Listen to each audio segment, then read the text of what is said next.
Saudara, sejak kepulangan jamaah haji asal PD Jaya pada 2 bulan yang lalu hingga kini para jamaah belum menerima air zam-zam tambahan. Sementara air zam-zam yang dibawa pulang oleh para jemaah merupakan pembagian saat jemaah hendak pulang ke PD Jaya.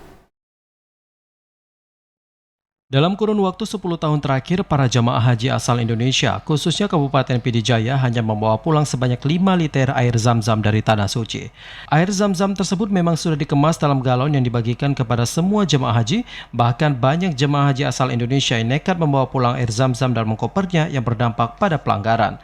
Dengan kondisi tersebut, pemerintah Indonesia melalui Kementerian Agama sudah berkomitmen agar semua jemaah haji asal Indonesia akan mendapatkan penambahan air zam-zam sebanyak 5 liter. Sementara itu, Kemenag PD Jaya hingga saat ini belum menerima informasi adanya penambahan air zam-zam untuk para jemaah haji tahun ini.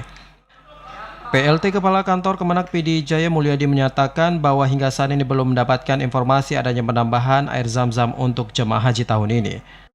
Sampai saat ini kita belum menerima informasi dari pusat mengenai penambahan tersebut karena masalah penambahan air zam-zam tersebut adalah dikelola langsung oleh Kementerian Agama di RI di pusat.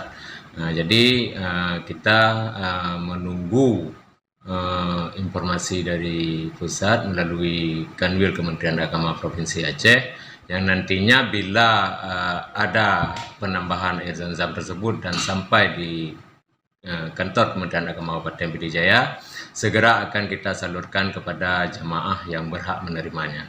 Dia juga menambahkan jika ada penambahan air zam-zam tersebut telah tiba di tanah air, maka mereka akan segera membagikan air zam-zam tersebut kepada semua jemaah haji tahun ini.